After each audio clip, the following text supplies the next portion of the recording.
komedian Pandji Pragiwaksono lagi-lagi menuai sorotan tajam dari masyarakat Indonesia. Potongan video berisi materi acara stand-up komedi spesialnya seketika menjadi buah bibir perbincangan. Dan dari banyaknya potongan video yang kadung memancing pro kontra, satu materi tampil sebagai ucapan Pandji yang paling mencolok. Pasalnya, komedian berusia 45 tahun itu disebut memberikan sentilan pedas yang adanya menyinggung masyarakat Jawa Barat. Sampai-sampai, orang nomor 1 Jawa Barat, Gubernur Deddy Mulyadi, sampai buka suara dan memberikan tanggapan lewat unggahan media sosial. Bang Pandji, terima kasih ya. Saya penggemar Anda loh. Anda ini keren, setiap pernyataan-pernyataannya itu menggelitik, korektif, dan edukatif. Termasuk nih, orang Jawa Barat tuh milih pemimpin selalu yang keartisan. Tetapi sayang sekali Bang Pandji, Pak Deddy Mizwar dan Pak Deddy Yusuf waktu nyalonin jadi gubernur malah nggak kepilih. Pak Deddy Mizwar dulu pasangannya sama saya loh, calon wakil gubernurnya. Kemudian Pak Deddy Yusuf pasangannya dengan Pak Lex juga nggak terpilih juga. Tetapi walaupun dia artis, saya ngaku jujur, Pak Deddy Yusuf itu punya kemampuan pemahaman pembangunan yang relatif sangat baik. Dan sekarang 2 kali menjadi pimpinan komisi di DPR RI, juga kerangka berpikir pembangunannya keren. Nah, untuk itu banyak yang artis juga punya kemampuan. Sedangkan saya sendiri yang dianggap gubernur yang YouTuber, saya nggak boleh muji diri saya, baik apa enggak saya memimpin. Nah, gini aja, Kang Pandji datang ke Jabar, keliling, lewatin tuh jalan-jalan provinsi ya, kemudian keliling ke daerah-daerah, di berbagai daerah di seluruh wilayah Provinsi Jawa Barat. Saya ngebangunnya bener apa enggak?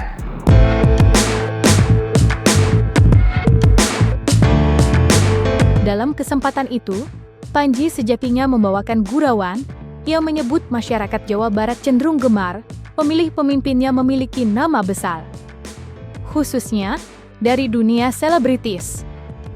Kelakar yang sama kemudian dilanjutkan dengan menyebut nama Gubernur Deddy Mulyadi sebagai salah satu contohnya. Hal itulah yang sampai memaksa Deddy Mulyadi untuk ikut buka suara. Akan tetapi, Deddy Mulyadi bukanlah satu-satunya warga Jawa Barat yang berkomentar tentang hal tersebut. Karena tak sedikit dari mereka yang ikut memberikan tanggapan lewat sosial media.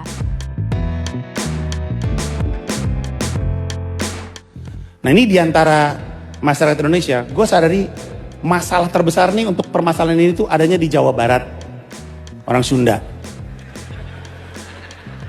Orang Sunda senang banget milih artis. Sekarang gubernurnya Deddy Mulyadi, artis YouTube.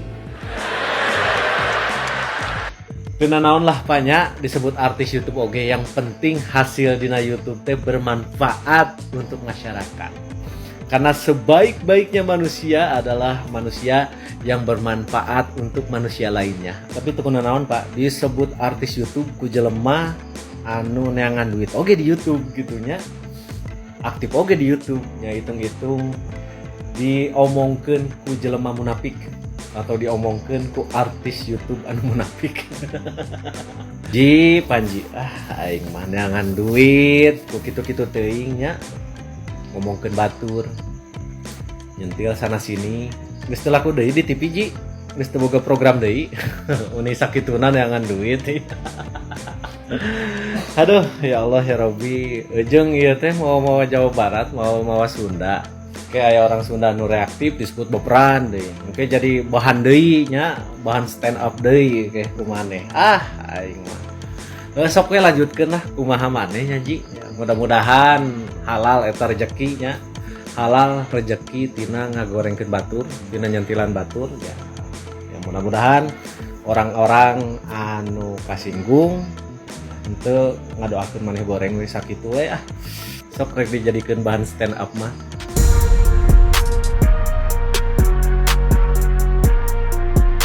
Sebelum ini, Pandji Pragiwaksono sejatinya sempat pula tersandung perkara serupa, tetapi dengan masyarakat Tanah Toraja.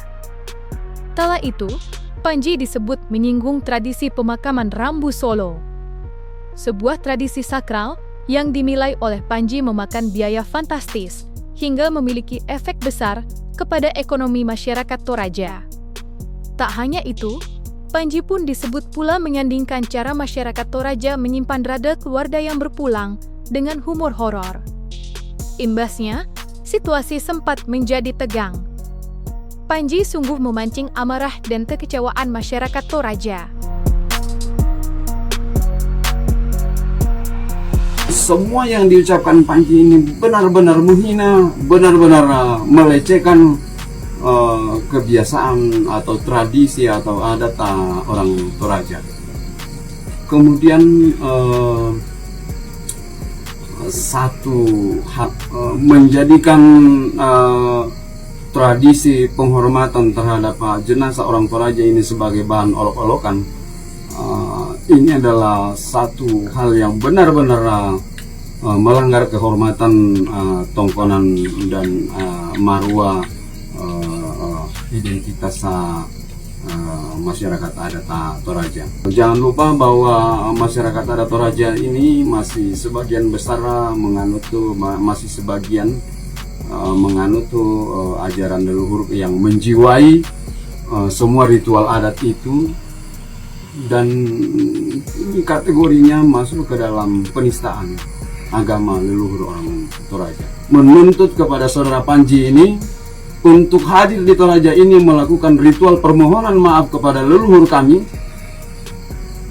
permohonan maaf kepada Sang Pencipta, dan siap menerima konsekuensi adat dari seluruh pemangku adat Toraja yang disebut di dosa.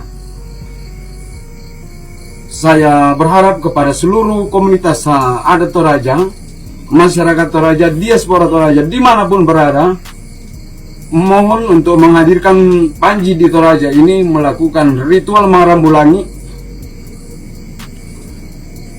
lalu menerima konsekuensi hukum adat dari masyarakat adat Toraja berupa didosa.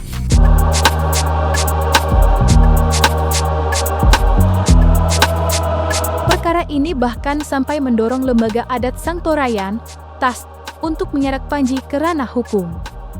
Seolah enggan membuat perkara semakin panjang, Pandji lantas membadikan permintaan maaf lewat sosial media. Saya akan belajar dari kejadian ini dan menjadikannya momen untuk menjadi yang lebih baik, lebih peka, lebih cermat, dan lebih peduli. Upaya Pandji untuk memperbaiki semuanya tentu tidak berhenti sampai di situ saja. Buktinya, Pandji juga menjalin komunikasi dengan Aliansi Masyarakat Adat Nusantara atau AMAN untuk menyelesaikan perkara ini secara baik-baik. Lantas, seperti apa hasil komunikasi Pandji dengan Sekjen AMAN, Ruka Sombolinggi?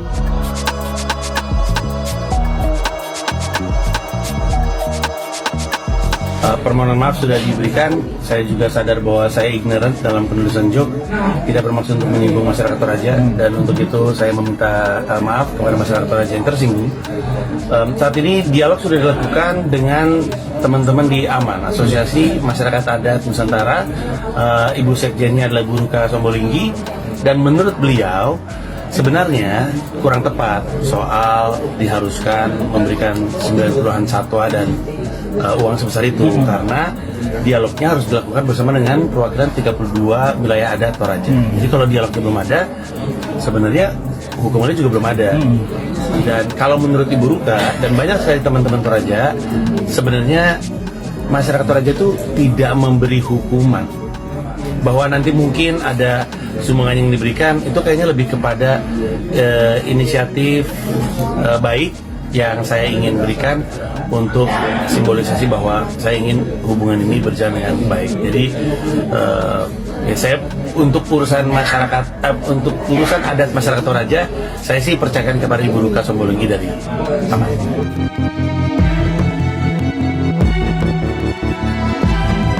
Dan jangan lupa untuk like, subscribe, dan juga share channel YouTube Cumi Cumi.